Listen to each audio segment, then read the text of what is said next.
Hello everyone, welcome to my channel. आज हम लोग स्टार्ट करने वाले हैं चैप्टर नंबर 8, जिसका नाम है इंडिया। इंडिया के बारे में हम लोग पढ़ने वाले हैं कि उसका क्लाइमेट कैसा होता है, वेजिटेशन कैसा होता है और वाइल्ड लाइफ कैसा होता है। ठीक है, ये तीन बहुत मोस्ट इंपॉर्टेंट है जिससे हम लोग पूरी इंडिया को समझ सकते हैं। आप लोग ने रोज़ न्यूज़पेपर में या टीवी में सुना ही होगा कि लोग या फिर आपके जो पेरेंट्स हैं वो लोग किसी से बात करते होंगे कि आज यहाँ पे मौसम कैसा है, वहाँ पे हमारे यहाँ तो मौसम ऐसा है। तो इस तरीके से लोग बात करते हैं, तो हम वेदर की बात करते हैं। तो वेदर क्या होता है, ये डे टू डे फिनोमेना होता है, मतलब ये चेंज हो सकता है। जैसे कि मान लो अगर आज बहुत धूप है सुबह सुबह, हो सकता है कि दोपहर आते आते वो बहुत क्लाउडी हो जाए, या फिर आज बहुत हवा चल रही है, हो सकता है कि कल पूरी शांत हो जाए। जैसे कि आज बहुत गर्मी लग रही है, तो हो सकता है कि कल बहुत ठंडी हो जाए। तो ये जो डे टू डे फिनोमेना जो चेंज हो सकती है, ओके, उसको बोलते हैं वेदर।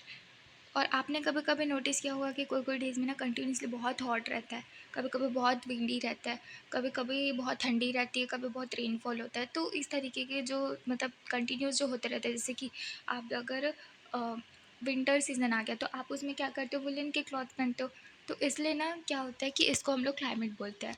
ओके, तो यहाँ पे ना सीजन्स, जो क्लाइमेट बेसिकली वर्ड आया है वो मतलब वो मानसून टाइप का है। यहाँ पे मानसून को अरेबियन में मौसम बोलते हैं, जिसका मतलब होता है सीज़न। बेसिकली इंडिया को जो रिकॉग्नाइज़ किया गया है वो चार मेजर सीज़न होते हैं यहाँ पे।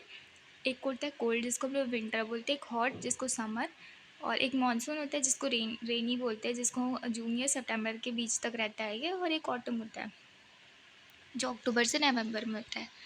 अब इसमें क्या होता है, मैंने आपको कुछ सेकंड थर्ड चैप्टर में पढ़ाई थी कि जो हमारा अर्थ है ना वो थोड़ा सा टिल्ट होता है, अपनी ही मतलब 23 डिग्री टिल्ट होता है। तो जब ना पूरी की पूरी रेस डायरेक्टली जो उस रीजन पे नहीं पहुंच रही है, जैसे हमारी इंडिया पे डायरेक्टली नहीं पहुंच रही है, तो वो रिजल्ट करेगा डिक्रीज इन टेम्परेचर। ओके, जैसे डिक्रीज होगा टेम्परेचर, हमें बहुत ज़्यादा ठंडी लगेगी, तो उसको हम लोग बोलते हैं विंटर सीजन। उसका रिवर्स होगा समर सीज़न में, जब पूरी की पूरी जो रेज़ है ना वो डायरेक्टली इंडिया में फॉल करेगी, तब वो टेम्परेचर बहुत ज़्यादा हाई हो जाएगा और वहाँ पे बहुत ज़्यादा गर्मी लगने लगेगी, बहुत गर्म गर्म हवा चलेगी, जिसको हम लू बोलते हैं। और इसी इसको हम लोग समर सीज़न बोलते हैं। नेक्स्ट है मानसून सीज़न, और रेनी सीज़न भी बोल सकते हैं। तो देखो, ये ना पूरी की पूरी अरेबियन सी और बे ऑफ बंगाल से पूरी जो विंड आती है वो अपने साथ बहुत सारा जो मॉइस्चर लेके आती है, नमी लेके आती है, ठीक है। और फिर ये उस साइड में आपको मैप में दिखाऊंगी, वहाँ पे बहुत सारे जो माउंटेन थे उससे टकरा कर वहाँ पे रेनफॉल होता है। तो इस तरीके से रेनी सीज़न भी आती है। जैसे कि आप लोग ये मैप में देख सकते हो कि Arabian Sea, Bay of Bengal से जो पूरी विंड जो है वहाँ पे जाती है ऊपर में। जैसे कि जून 15, जून 10, जून 5, तो यहाँ पे क्या आ जाती है, रेनी सीजन आ जाती है। तो पूरी रेस जो है, मतलब पूरी जो विंड है उसका अगर हम लोग एरो करेंगे तो इस तरीके से जाती है, वो ऊपर जाती है, ठीक है। जैसे अरेबियन सी से होते हुए फिर बे ऑफ बंगाल से पूरी विंड जो है ऊपर जाती है, फिर रेनी सीजन आ जाता है। जैसे कि कर्नाटक वाले स्टेट से होकर महाराष्ट्र वाले में जितने भी जो माउंटेन है वहाँ से वो जो विंड है वो टकराती है और वहाँ पे हैवी रेनफॉल होता है। और सिमिलरली वैसे ही ये सारी रेज जो है वापस सॉरी, ये जो सारी रेज हैं वो सारे के सारे जो है जो विंड है, जिसको हम लोग रे के फॉर्म में रिप्रेजेंट कर रहे हैं, वो सारी विंड वापस भी होगी। तो वापस होती है तो वहाँ पे फिर क्या आता है, ऑटम सीज़न आता है। उसमें क्या होता है कि जैसे कि बहुत सारे जो पार्ट है ना सदर्न पार्ट्स ऑफ इंडिया में, जैसे तमिलनाडु हो गया, आंध्र प्रदेश हो गया, तो वहाँ पे बहुत ज़्यादा रेनफॉल होती है, क्योंकि अपने साथ हैवी जो है मॉइस्चर लेके वापस आ रही होती है। क्योंकि उधर तो पूरा अब रेनी सीज़न हो गया, अब ये वापस आएंगे तो भी तमिलनाडु और आंध्र प्रदेश में ये रेनफॉल लेके आएंगी। ओके, क्लाइमेट का मैंने आपको बताया कि इसको अरेबिक वर्ड में मौसम बोलते हैं, मानसून को, जिसका मतलब होता है सीज़न। तो क्लाइमेट जो है इसी के ऊपर रखा गया, क्योंकि इंडिया का जो क्लाइमेट है ना वो मेनली जो डिस्क्राइब किया जाता है वो मानसून टाइप से डिस्क्राइब किया जाता है। इंडिया की लोकेशन के हिसाब से जो ये बहुत सारे ट्रॉपिकल रीजन है, जिसमें बहुत सारा जो पानी आता है, और जिसमें जो है कोई कोई रीजन में बहुत ज़्यादा सूखा रहता है, कोई कोई रीजन बहुत ज़्यादा स्नो ही रहता है। तो इंडिया जो है ना बहुत ही वेराइटीज़ में डिवाइडेड है। ओके, तो और एग्रीकल्चर, इंडिया में जो एग्रीकल्चर है वो फुल्ली डिपेंड होता है रेन के ऊपर में, क्योंकि हम लोग नेचुरली रेन के ऊपर में डिपेंड करते हैं एग्रीकल्चर के लिए। तो इसका मतलब हुआ कि अगर अच्छा मौसम है तो अच्छी बारिश, अगर अच्छा मौसम है तो पर्याप्त रेन होगा, मतलब रेन जो है हम लोग को इफ़िशिएंट मतलब सफिशिएंट मिलेगा। और फिर उससे जो है क्रॉप को भी और ज़्यादा फ़ायदा होगा, और क्रॉप अच्छे से होंगे तो फिर हमारे जो एग्रीकल्चर जो फार्मर्स हैं उन लोग को भी बहुत ज़्यादा फ़ायदा होगा, प्रॉफिट होगा, क्योंकि वो ज़्यादा अगर अच्छा मौसम है तो ज़्यादा अच्छे से क्रॉप ग्रो होगा। ओके, फिर उसके बाद क्या होता है ना, जो जितने भी क्लाइमेट हैं अगर इस इंडिया में जितने भी मतलब जो क्लाइमेट है ना वो पूरे के पूरे लोकेशन पे ही डिपेंड करते हैं। जैसे कि एल्टीट्यूड वाली जगह पे चले जाओ तो वो बहुत ज़्यादा अलग रहेगा उसका जो क्लाइमेट रहेगा। अगर डिस्टेंस से चले जाओ सी से तो वो भी बहुत ज़्यादा अलग रहेगा, और रिलीफ से चले जाओ तो वो भी बहुत ज़्यादा अलग रहेगा। तो इसलिए हम लोग ना डिफरेंट डिफरेंट जगह पे डिफरेंट डिफरेंट क्लाइमेट को एक्सपीरियंस करते हैं। मैंने आपको बताया कि weather day to day phenomena होता है, लेकिन अब अगर हम लोग क्लाइमेट को देखेंगे तो जैसे कि आप जैसलमेर में पहुँच जाओ या फिर बीकानेर में पहुँच जाओ तो वहाँ पे जो क्या है ना पूरा हॉट रहता है। राजस्थान में पूरा का पूरा हॉट रहता है, वहाँ पे डेजर्ट्स रहते हैं। वो इतनी गर्मी का होता है क्योंकि उसका जो लोकेशन के हिसाब से वहाँ पे क्लाइमेट है। अगर आप कोस्टल प्लेसेस में चले जाओ तो मुंबई और कोलकाता में मॉडरेट क्लाइमेट रहता है, ना ज़्यादा गर्मी होती है ना ज़्यादा ठंडी होती है। कारगिल जैसे जगह पे चले जाओ अगर लद्दाख पे तो वहाँ पे बहुत ज़्यादा ठंड रहेगी। ओके। और कभी-कभी जो मेघालय में सबसे ज़्यादा जो है रेनफॉल रिसीव होता है, क्योंकि वो भी एक लोकेशन के हिसाब से उसका क्लाइमेट जो है डिफ़र करता है। कभी-कभी क्या होता है कि मेघालय में तो इतना रेनफॉल होता है, लेकिन उसके जस्ट अपोज़िट चले जाओ राजस्थान में तो वहाँ पे तो रेनफॉल होता भी नहीं है कभी-कभी। और जो मुंबई और कोलकाता जैसे एरिया है वहाँ पे बहुत ही ज़्यादा उमस वाला जो एरिया है वो, क्योंकि लोकेशन के हिसाब से वो वेरी कर रहा है। अब नेक्स्ट हम लोग समझने वाले हैं नेचुरल वेजिटेशन के बारे में। ओके, हमने क्लाइमेट के बारे में तो समझ लिया कि क्लाइमेट के वजह से अलग अलग जगह पे जो लोकेशंस है वो अलग अलग क्लाइमेट हो सकता है होता है। ओके, अब नेचुरल वेजिटेशन जो हमारा सेकंड टॉपिक था उसके बारे में पढ़ने वाले हैं। आप अगर अपने आसपास कहीं आप लोग ने प्लेग्राउंड पे गए तो आप लोग ने देखे होंगे कि वहाँ पे कितने ग्रीन ग्रीन ग्रासेस होते हैं। कभी कभी आपने स्मॉल प्लांट्स भी देखे होंगे, जैसे बुश और श्रब्स हो गए, जैसे कि कैक्टस हो गए, कभी आपने कैक्टस देखे होंगे, या आपके ही घर में लोगों ने बहुत सारे फ्लावर्स वाले प्लांट उगाए होंगे। या फिर आप अगर देखेंगे कोई कोई जगह में जाके तो कहीं पे आपको मैंगो जैसी ट्रीज़ मिलेगी, नीम जैसी ट्रीज़ मिलेगी, जो कि बहुत टॉल्स होती हैं, बहुत ही टॉल होती है। ओके। और कुछ कुछ आप देखोगे जिसमें बहुत ही कम पत्ते हैं, जैसे कि पाम ट्री हो गया। कभी कभी आप देखेंगे कि जो ग्रासेस है, श्रब्स है और ट्री है, ये सब ना खुद में ही ग्रो करती है। क्या आपने जो प्लेग्राउंड में जो आपके जो ग्रासेस है वो क्या आप किसी ने उगाया है? नहीं, वो खुद से ग्रो हुई है। कभी कभी जो आप रोड्स में जो प्लांट्स देखेंगे वो खुद से ग्रो होते हैं, उनमें किसी का इंटरफेरेंस नहीं होता। तो जैसे कि जो प्लांट्स या फिर ट्री हो गया, फिर श्रब्स हो गए या फिर ग्रासेस हो गए जो खुद से ग्रो होती है, जिसमें कि ह्यूमन का कोई भी हाथ नहीं होता, तो उसको नेचुरल वेजिटेशन बोलते हैं। ओके।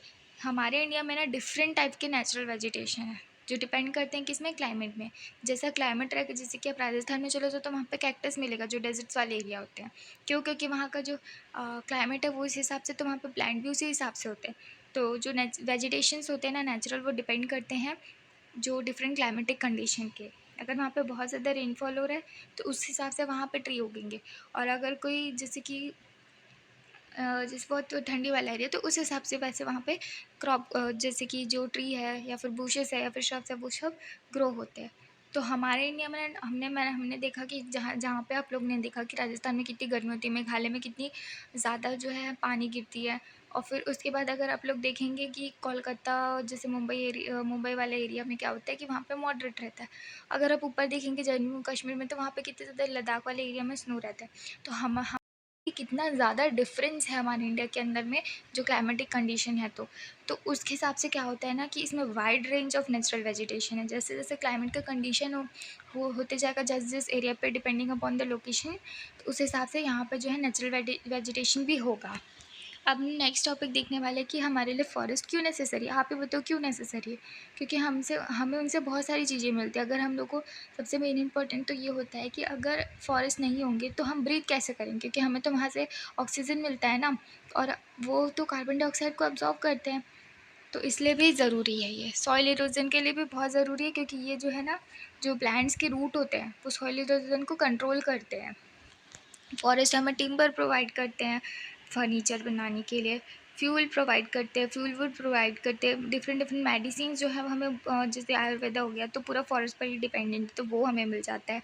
हमें हनी गम और बहुत सारी चीज़ें मिलती हैं, हम सोच भी नहीं सकते कि फॉरेस्ट के बिना तो हम रह भी नहीं सकते। तो फॉरेस्ट जो है ना एक नेचुरल हैबिटेट है ऑफ वाइल्ड लाइफ का। जैसे कि जो जंगली जानवर हो गए या जो जानवर हो गए ना, उनका जो मतलब वो रहते हैं तो वो फॉरेस्ट में ही रहते हैं। अगर फॉरेस्ट नहीं होगा तो वो कहाँ जाएंगे? लेकिन कुछ साल से ना नेचुरल वेजिटेशन पूरी तरीके से डिस्ट्रॉय होने लगा है, बहुत ही लार्ज एक्सटेंट में। क्यों? क्योंकि लोगों ने ना बिना सोचे समझे पेड़ को काटना चालू कर दिया, और इतने पेड़ काट दिए कि उससे हमें बहुत ज़्यादा नुकसान उठाना पड़ सकता है। हमें इसके लिए बहुत, अगर कोई पेड़ काट रहा है तो हमें उसकी जगह में, जैसे एक पेड़ काट रही है तो हमें 5 पेड़ और लगाना चाहिए। तो जितना हम ट्रीज़ को मतलब हम लोग प्लान करेंगे, फिर उससे क्या होगा ना, हम उसे प्रोटेक्ट कर पाएंगे, उस फॉरेस्ट को। लोगों को अवेयर अवेयर करेंगे कि कैसे हमारे लिए ट्री इतने ज़्यादा इम्पॉर्टेंट है, तो हम पेड़ ना काटें। हम अगर पेड़ नहीं काटेंगे तो हमारे लिए ही बहुत ज़्यादा फ़ायदा होगा, तो हमें पेड़ नहीं काटना चाहिए। तो इस पेड़ को बचाने के लिए लोगों ने बहुत सारे प्रोग्राम्स रन किए थे, जैसे कि वन महोत्सव भी एक प्रोग्राम था, जिसमें बहुत सारे पीपल इन्वॉल्व थे, बहुत सारे, जिन्होंने अर्थ को ग्रीन बनाने का एक जो सपना देखा था, वो तो वन महोत्सव के हिसाब से उन्होंने सेलिब्रेट किया था, और उन्होंने ये प्रोग्राम को रन किया था।